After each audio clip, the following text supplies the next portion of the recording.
gros coup de tête, on y va. On lâche tout, on quitte le soleil, on va aller passer l'hiver au froid en Ukraine. Personne ne comprenait mon choix, mais je me suis dit, je me sens appelé, j'y vais. Et dans la foulée, un mois plus tard, bon, Tinder m'a aidé.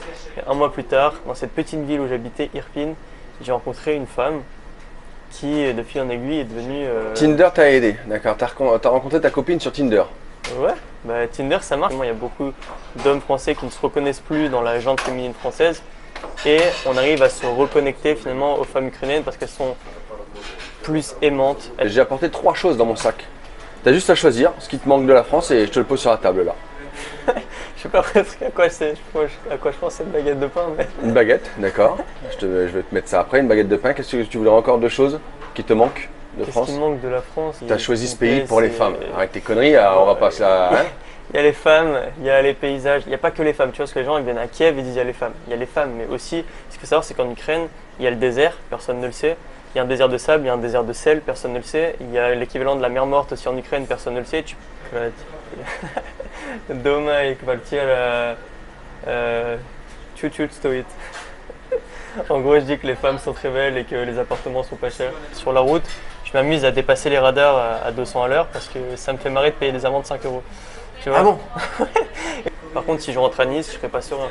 Ma copine dans le Venise, je la laisse pas marcher. Ma copine dans les quartiers hors du centre-ville, même dans le centre-ville, à côté de la gare, je la laisse pas marcher. C'est mort. J'ai jamais laissé à Nice une fille rentrer toute seule.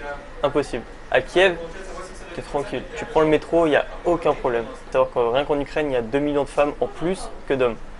Donc techniquement, il y a 2 millions de femmes célibataires qui n'attendent que rencontrer des hommes occidentaux.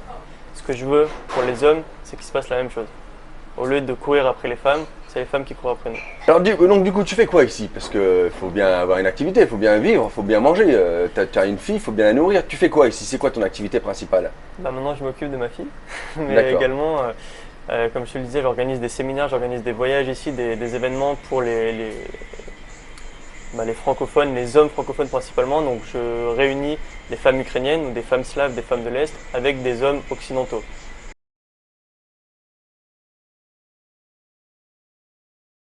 Salut Jérémy, comment ça va?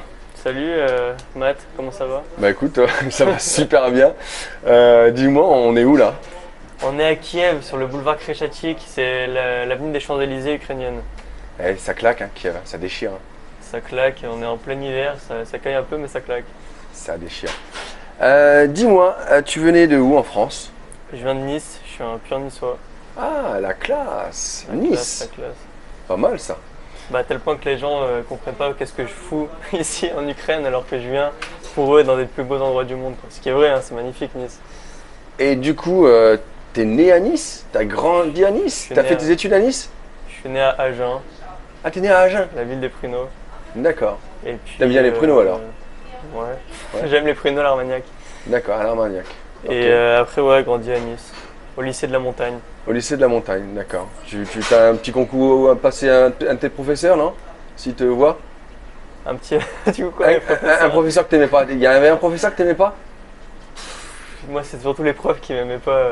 Parce que là, bah, on leur passe coucou là maintenant. Voilà. Jérémy est multimillionnaire à Kiev et c'est génial quoi. Il a 5 copines en même temps et multimillionnaire. Voilà. Vous voyez le résultat. Vous l'aimez pas, bah maintenant il est Et là. Jérémy, il aime beaucoup les bananes. Avec un beau t-shirt de banane. Bon, on arrête un peu les conneries, Jérémy. Dis-moi, ça fait là, parce que toi, t'es un grand voyageur. Maintenant, t'es expatrié à Kiev. Du coup, tu faisais quoi en France avant de partir, de faire ces voyages? Tu as fait du business un peu de partout. Tu es vraiment une fourchette, non, un couteau suisse, hein, c'est ça? Mais alors dis-moi, tu faisais quoi en France? Un couteau francophone. J'ai fait quoi en France? Déjà, pour répondre à la première question, je voyais beaucoup. Oui, j'ai fait 33 pays. Beaucoup de pays d'Europe de l'Est, beaucoup de pays, quelques pays d'Afrique, un peu l'Amérique, beaucoup l'Europe aussi. Et je fais quoi en France? J'ai fait plusieurs années d'entrepreneuriat, plusieurs business, un business dans le transport touristique à Nice. J'ai fait un salon de beauté au Maroc, j'ai fait des boutiques en ligne, j'ai fait de l'événementiel aussi en Bulgarie et à Cannes. Et j'ai aussi fait du coaching. Aujourd'hui, je suis formé au coaching, à la PNL, je suis formé, je fais beaucoup de business, du coaching business et aussi du coaching en relation pour aider les rencontres entre les hommes occidentaux et les femmes ici en Ukraine. Incroyable, incroyable ce parcours. Donc du coup, là, tu es expatrié à Kiev. Pourquoi déjà tu as choisi ce pays? Pourquoi j'ai choisi ce pays? Il fait beau, Enfin, non, il fait pas beau, mais là, ce que j'aime dans ce pays, c'est il y a beaucoup de choses qui Tu as choisi qui ce me pays plaisent, pour les c'est- femmes. Avec tes conneries, on va pas se la. Hein. Il y a les femmes, il y a les paysages, il n'y a pas que les femmes. Tu vois, parce que les gens ils viennent à Kiev, ils disent il y a les femmes. Il y a les femmes, mais aussi, ce qu'il faut savoir, c'est qu'en Ukraine, il y a le désert, personne ne le sait. Il y a un désert de sable, il y a un désert de sel, personne ne le sait. Il y a l'équivalent de la mer morte aussi en Ukraine, personne ne le sait. Tu peux aller te foutre dans l'eau et tu flottes. Personne Comme ne le sait. à la mer morte En Israël. en Israël. Et, Tu peux faire des bains de boue, il y a plein de centres thérapeutiques. Il y Incroyable. a deux mers, la mer Noire et la mer d'Azov. Et il y a aussi la mer de Kiev, qui se trouve au nord de Kiev. Donc plein de raisons j'ai voulu venir ici. Et j'aime aussi l'hiver quand il fait vraiment froid, j'aime aussi l'été quand il fait vraiment chaud. Et du coup, ça me permet vraiment de faire le tour des saisons et de kiffer ma life, quoi. D'accord. Alors du coup, qu'est-ce que tu fais ici? Donc j'ai bien compris que tu avais rencontré ta copine ici. Bah, maintenant, au-delà d'être ma copine, c'est la mère de ma petite fille. Et tu l'as rencontrée où? Alors c'est assez marrant, j'étais ici en Ukraine en août de l'année dernière. Je suis parti, je suis allé voyager au Portugal et en Espagne. Et depuis le Portugal, je me suis dit où c'est que je vais me mettre pour l'hiver qui arrive. Et je regardais sur mon téléphone, je cherchais un endroit pour faire du coworking. Je suis allé sur coworking.com, coliving.com et je cherchais un petit peu tous les coliving qu'il y avait. J'en ai trouvé un dans une petite ville qui s'appelle Irpin, à 30 km de Kiev. Donc typiquement pas du tout Kiev, quoi, tu vois. Et, et je me suis dit, bon allez, gros coup de tête, on y va. On lâche tout, on quitte le soleil, on va aller passer l'hiver au froid en Ukraine. Personne ne comprenait mon choix, mais je me suis dit, je me sens appelé, j'y vais. Et dans la foulée, un mois plus tard, bon, Tinder m'a aidé. Et un mois plus tard, dans cette petite ville où j'habitais, Irpin, j'ai rencontré une femme qui, de fil en aiguille, est devenue... Tinder t'a aidé, d'accord. T'as rencontré ta copine sur Tinder. Ouais, bah, Tinder ça marche. Tous ceux qui disent que Tinder ça marche pas, bah, vous êtes des menteurs en fait, parce que ça marche. Je suis un peu d'accord avec toi. Alors donc du coup, tu fais quoi ici? Parce que faut bien avoir une activité, il faut bien vivre, il faut bien manger. T'as une fille, il faut bien la nourrir. Tu fais quoi ici? C'est quoi ton activité principale? Bah, maintenant je m'occupe de ma fille, mais D'accord. également, comme je te le disais, j'organise des séminaires, j'organise des voyages ici, des événements pour les francophones, les hommes francophones principalement. Donc je réunis des femmes ukrainiennes ou des femmes slaves, des femmes de l'Est avec des hommes occidentaux. Des hommes qui soit sont à la recherche d'une femme, soit à la recherche de leur femme, à la recherche de celle qui sera la mère de leurs enfants, ou un petit peu différent, des hommes qui ont envie de se constituer un petit peu ce rêve d'avoir un harem de femmes, parce que oui, ici en Ukraine, c'est possible, il y a des femmes, il faut savoir que rien qu'en Ukraine, il y a 2 millions de femmes en plus que d'hommes. Donc techniquement, il y a 2 millions de femmes célibataires qui n'attendent que rencontrer des hommes occidentaux. D'accord. Donc du coup, en fait, là, s'il y a des gens qui regardent cette vidéo et qui se disent merde, putain, moi j'aimerais bien, parce qu'en France, je sais pas, peut-être qu'il y en a certains qui n'ont pas de chance, qui nous regardent là, qui disent merde, en France, je suis divorcé, je supporte plus les Françaises, et voilà, ils aimeraient trouver une jolie femme ukrainienne, parce que en général, les femmes ukrainiennes sont très très belles, hein, pour la majorité. Ils ont envie de rencontrer une femme ukrainienne pour une relation ou pour avoir du sexe, j'en sais rien, moi chacun a ses idées. Ils peuvent faire appel à toi en fait, c'est ça en fait. Toi tu leur trouves une femme, une jolie femme. Bah déjà, je vais leur expliquer comment est-ce que ça va fonctionner pour eux, comment quitter déjà bah, le désarroi, un petit peu la détresse sentimentale qui se passe en France, parce que oui, effectivement, il y a beaucoup d'hommes français qui ne se reconnaissent plus dans la gente féminine française, et on arrive à se reconnecter finalement aux femmes ukrainiennes parce qu'elles sont plus aimantes, elles sont supportives avec leurs hommes, elles s'occupent de la famille, elles s'occupent des enfants, elles s'occupent de la maison, et dès qu'elles trouvent un homme qui vraiment sait se comporter comme un homme, elle s'engage à 100% dans la relation, et c'est ce que nous, beaucoup d'hommes, recherchons aujourd'hui. Et pour répondre à ta question, effectivement, j'aide les hommes à ça aujourd'hui, et donc si quelqu'un tombe là sur la vidéo par hasard et a envie de tenter l'expérience, welcome. D'accord, alors on fait comment si on veut te contacter? Au plus simple, ça peut être tout simplement regarder dans la description, je pense que tu mettras un lien pour que les gens me retrouvent. Ouais, si tu veux, on pourra se téléphoner. Ouais, je mets un lien dans la description, ce sera comme un genre, je sais pas, un site internet, un truc comme ça quoi. Ouais, facile, bon, quoi. bah, alors les amis, je vous mettrai un lien en description. Et si mes souvenirs sont bons, on a déjà discuté, tu as aussi une petite chaîne YouTube. Petite chaîne YouTube, ouais, si vous voulez aller voir Jérémy Michel.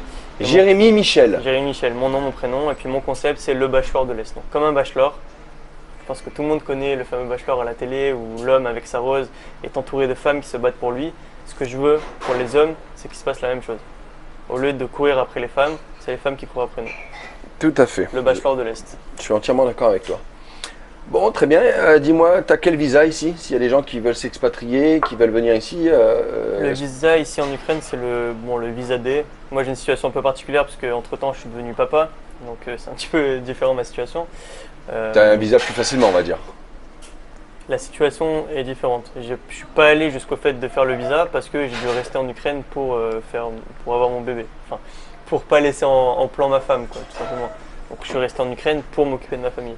Après, pour avoir un visa, les gars peuvent monter une entreprise ici ou faire un investissement immobilier. C'est très intéressant. Pourquoi? Parce que les taxes, c'est 5%. Ton entreprise, c'est 5%.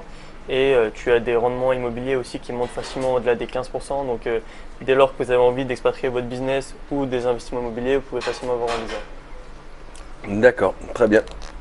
Quand tu es arrivé ici, en fait, il y a peut-être des gens qui nous regardent là, qui disent bah moi j'aimerais bien aller là-bas, mais bon en France j'ai ma famille, j'ai mes amis, je vais arriver là-bas, je vais peut-être être seul comme un con.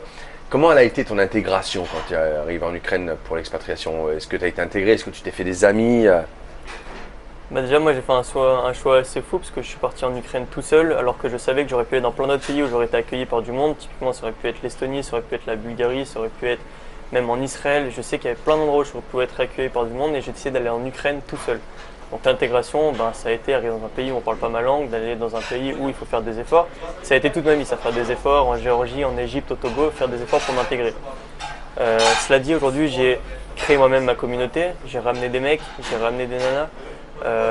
Chaque mec qui arrive aujourd'hui, je l'aide à s'intégrer, je l'aide à s'expatrier, je l'aide à monter son entreprise, je l'aide à rencontrer des nanas.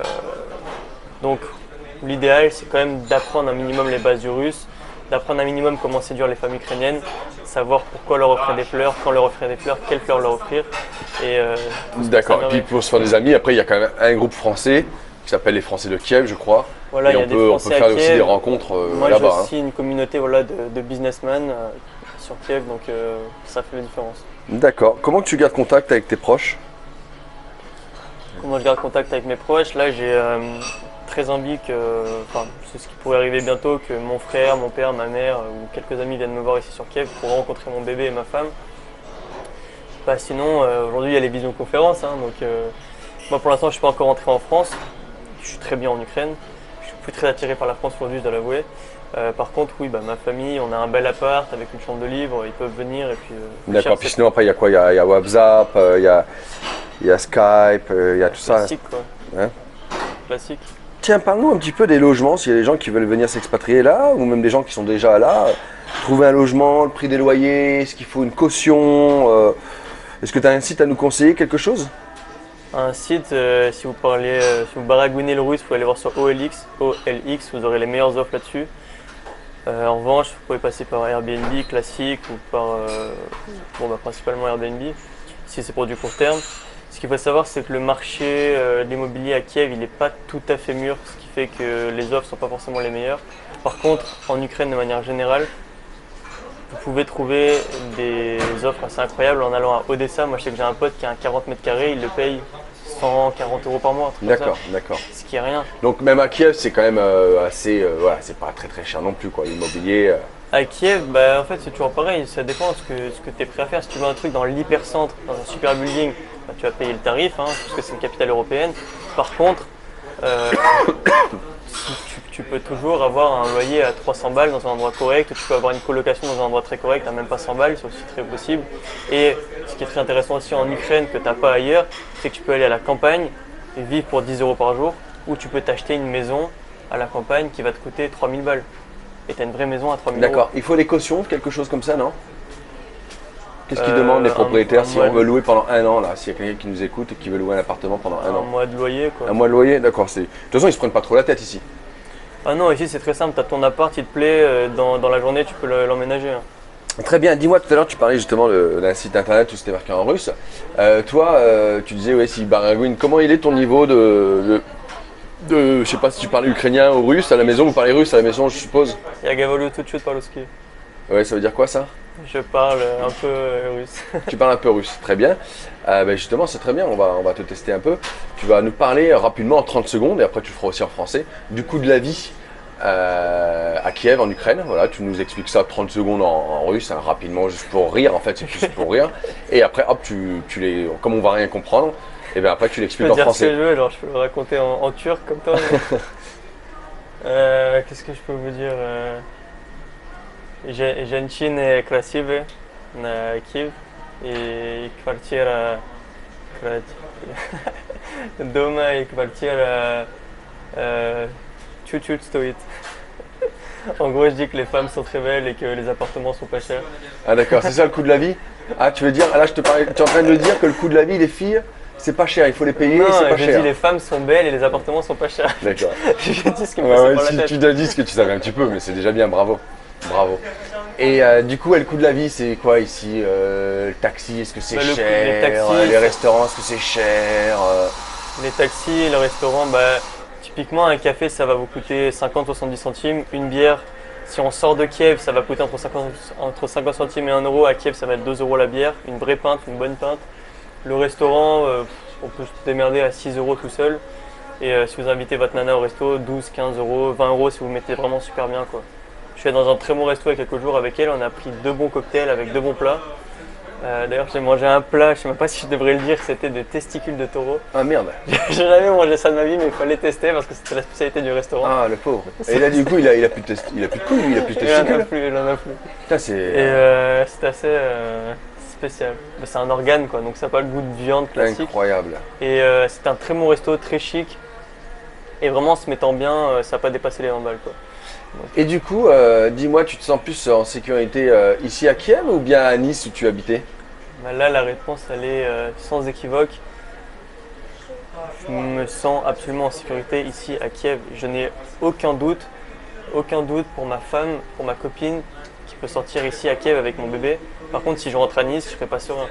Ma copine dans le Nice, je la laisse pas marcher. Ma copine dans les quartiers hors du centre-ville, même dans le centre-ville, à côté de la gare, je la laisse pas marcher. C'est mort. J'ai jamais laissé à Nice une fille rentrer toute seule.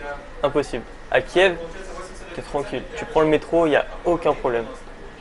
Et ici, les gens sont bien éduqués. Ça veut dire que même si, et c'est jamais arrivé, hein, j'ai jamais vu ça de ma vie, mais je l'ai vu en Bulgarie par contre, si une personne se fait agresser, elle va de suite être défendue par d'autres hommes. De suite. C'est pas genre tu regardes dans le métro, non, non, non. Les gens, ils agissent ici. Et si tu casses les couilles à quelqu'un, t'inquiète pas qu'il y a d'autres gens qui vont te tomber dessus. Mais c'est pas des gens... Ici, c'est bien éduqué, on se sent bien ici, franchement, en Ukraine. Mais c'est un climat global en Europe de l'Est. Ok, merci beaucoup pour ce témoignage. Dis-moi, s'il y a des gens qui voudraient s'expatrier mais qui disent merde, comment je pourrais trouver un job? Est-ce qu'il y a des jobs, est-ce que c'est facile de trouver un job ici? Est-ce qu'il y a des jobs plus recherchés que d'autres ici à Kiev pour les Français? Et c'est quoi, ça va être quoi le salaire moyen en général ici? Alors déjà, l'Ukraine, c'est l'Eldorado au niveau IT. C'est-à-dire qu'en IT, si tu es ingénieur informatique, si tu bosses dans l'IT, tu peux très facilement avoir des salaires plus de 5-6 000 euros par mois. Dans un pays où le salaire moyen est autour des 600 balles, tu vois. Donc je conseille à personne de venir en Ukraine les mains dans les poches en disant je vais être salarié là-bas parce que vous aurez un salaire au lance-pierre, donc je ne vous le conseille pas. Par contre, si vraiment c'est votre dernière chance de venir avoir un travail ici en Ukraine, vous pouvez toujours trouver peut-être un travail dans un call center, un truc comme ça, et vous aurez un meilleur salaire parce que vous êtes français, mais ça ne volera jamais très haut. Pour moi, s'expatrier, il faut être capable de subvenir à ses propres besoins. Si tu ne sais pas subvenir à tes propres besoins, ça va être très compliqué de s'expatrier, sauf si c'est pour aller quelques mois, machin, t'amuser. Sinon, c'est pas le meilleur plan, quoi. D'accord, super, merci. Toi qui as ouvert un business, c'est facile s'il y a des gens qui justement qui veulent ouvrir un business, si c'est assez simple Moi, quand même les démarches. J'ai plein de potes là qui sont en train d'ouvrir leurs entreprises ici parce que comme je le disais, il y a des taxes à 5%. En plus de ça, ils sont en train de faire des légalisations avec les cryptos. Tu peux aller dans des banques ici, il y a des crypto-banques. Tu peux retirer tout ton oseille en crypto. Tranquille. Donc ça, c'est un des avantages de l'Ukraine. Et c'est quoi la question, excuse-moi? Ouais, je disais s'ils veulent ouvrir un business ici, les paperasses, Ouais. tout ça, les papiers. Tout est généralement plus simple qu'en France, quoi. D'accord. Ok, dis-moi, la France, elle te manque? C'est surtout au bout plus d'un an, forcément. Je voyage tout le temps, mais je reviens toujours en général au bout de 3 mois. Là, ça fait la première fois que je reste plus d'un an dans un pays non-stop. Qu'est-ce qui me manque? Je dois avouer qu'entre Nice et Monaco, de là d'où je viens, c'est quand même magnifique comme endroit. La petite corniche, moyenne corniche, grande corniche, c'est magnifique. Donc tous ces paysages-là me manquent, peut-être un petit peu côté la mer et le soleil. Par contre, en Ukraine, il y a aussi la mer et le soleil. Il fait 35 degrés ici en été, contrairement à ce qu'on peut penser. Et voilà quoi, la famille, les amis, classique. Bon, et justement, j'ai apporté 3 choses dans mon sac. Tu as juste à choisir ce qui te manque de la France et je te le pose sur la table là. Je sais pas presque à quoi je pense cette baguette de pain. Mais... Une baguette, d'accord. Je vais te mettre ça après, une baguette de pain. Qu'est-ce que tu voudrais encore de choses qui te manquent de France? Qu'est-ce qui manque de la France? Je sais pas, un galet de la plage de Nice. Un galet de la plage de Nice, d'accord. Bah, j'ai ça justement, ça va, ça tombe bien. Et c'est quoi la troisième chose que je vais te sortir? Qu'est-ce que tu peux me sortir? Un truc physique, tangible de France? Oh bah oui, ce que tu veux, je te le sors de mon sac. La chose qui te manque vraiment. Je sais pas, j'ai envie de dire mon petit frère, mais ça marche pas. Tu peux pas sortir mon petit frère de mon sac. Oh là, tu sais, j'ai des ressources, tu le sais bien en plus. Bon, ok, très bien. Allez, tiens, je vais faire la dernière question avec toi. Hop. S'il y a des gens qui nous regardent, je sais pas si vous me voyez bien là, les amis, normalement, peut-être vous voyez un bout de ma tête. Alors déjà, un grand merci déjà, s'ils sont encore là, après 15-20 minutes de vidéo, un grand merci. C'est pas tout le monde. Alors si vous êtes là, mettez-moi un petit commentaire, mettez-moi courage pour me dire que vous êtes encore là. Un grand merci. Ensuite, s'il y a des gens qui nous regardent et ils ont envie de s'expatrier, que ce soit à Kiev, en Ukraine ou dans d'autres pays, et que ça fait des mois qu'ils disent il faut qu'on passe à l'action, ou bien des semaines, ou bien des années, et que finalement on ne passe jamais à l'action. On juge personne évidemment, c'est juste que voilà, des fois il y a les enfants qui sont à l'école, donc c'est difficile de bouger, tiens il y a les papis mamies, tiens il y a les amis, enfin bon bref, il se trouve toujours une excuse. Mais on juge personne, c'est comme ça, c'est la vie, mais il se trouve toujours une excuse. Si tu dois leur mettre un petit coup de pied au cul, leur dire non, voilà pourquoi vous devez vous expatrier, passez à l'action, qu'est-ce que tu leur dirais? Tout est tellement plus simple ici en Ukraine. Je veux dire, t'as pas peur de te faire agresser dans la rue, tu peux gagner beaucoup plus d'argent parce que déjà il y a beaucoup moins de taxes, la vie coûte moins cher. Tu peux faire des choses beaucoup plus librement. En fait, tu es tellement libre que des fois tu te demandes est-ce qu'il n'y a pas un truc que je vais faire sans savoir qu'il ne faut pas que je le fasse. Mais moi, ça ne m'est encore jamais arrivé. Et pour donner je ne sais pas si je peux raconter ça, mais genre j'ai un pote qui me disait ouais, sur la route, je m'amuse à dépasser les radars à 200 à l'heure parce que ça me fait marrer de payer des amendes de 5 euros. Tu vois? Ah bon? Et il me disait ici, il y a pas, tu sais, on n'est pas fliqué comme en France avec un permis à points. Le mec, ou moindre truc. il s'amuse à passer à plus de 200 km/h pour. Bah, j'extrapole un peu le truc, mais il disait voilà, les amendes c'est pas grand chose et tu risques pas de te faire voler ton permis comme en France. Ouais. Et enfin, franchement, c'est vraiment un choix de cœur, c'est voyager, profiter de la vie. Si vous êtes un mec qui cherchez une femme, Faut passer à l'action, faut pas se poser de questions. Mais il faut pas venir. Moi, je suis venu avec ma bite et mon couteau, c'est vrai. Mais il ne faut pas venir en se disant bah, tout va être plus rose là-bas parce que non, si vous venez avec 0 ressources, bah, vous n'aurez rien en fait, ça ne va pas tomber tout seul. Bon, bah écoutez les amis, merci beaucoup Jérémy. Je vous rappelle que si vous cherchez une femme, d'accord, si vous êtes seul dans la vie, si vous êtes malheureux, vous êtes en train de regarder cette interview-là, en disant putain je suis seul comme un con à la maison, j'ai un boulot de merde, tout ça, faites confiance à Jérémy. Allez voir déjà sa petite chaîne YouTube, Jérémy Michel sur YouTube. Et puis en description, on vous a mis un petit lien pour justement pouvoir le contacter, pour qu'il vous explique un petit peu comment ça va se passer, parce que vous allez trouver l'amour. Ouais, vous allez vraiment trouver l'amour ici. Et je peux vous assurer que ça va être une belle petite chérie. Hein. Vrai ou pas? De toute façon, ce que je peux leur dire, c'est que je sais qu'il y a plein de mecs qui sont un peu effrayés de toutes ces histoires d'agences matrimoniales, de sites à la con. J'ai mon bébé, tu vois. Quelle meilleure preuve que ça? Et déjà, j'ai ramené des mecs, j'ai rencontré des femmes, j'ai organisé des séjours ici, ça a marché pour des mecs. Et j'ai ma femme et mon bébé. Donc en soi, tu vois, il n'y a pas de charlatanisme dans l'histoire. Il n'y a pas photo, on vous laisse aller voir ça en description. Merci les amis, abonnez-vous, activez la petite cloche si vous n'êtes pas encore abonné, si vous voulez recevoir plein de vidéos comme ça sur l'Ukraine en général, mais aussi dans tous les pays du monde, des petites interviews comme ça d'expatriés, un petit pouce bleu, et puis si vous kiffez vraiment la vidéo, n'hésitez pas, si vous le souhaitez évidemment, à laisser un petit don qui ira intégralement pour les enfants malades. Vous pouvez laisser ça sur mon compte Tipeee, vous avez déjà plein de vidéos en description, quand grâce à vos dons, on va dans les hôpitaux pour offrir les cadeaux. Moi je vous dis à très bientôt, merci Jérémy. Je tiens à dire quand même que c'est très beau ce que tu fais, hein, parce que j'ai vu la vidéo où tu ramasses tous les jouets là dans le magasin et tu les ramènes après à l'hôpital, franchement. Eh ben merci, c'est normal, on est heureux. Donc, on soutient. Faut partager dans la vie, faut partager. Merci Jérémy. Merci à toi. Salut les amis, ciao.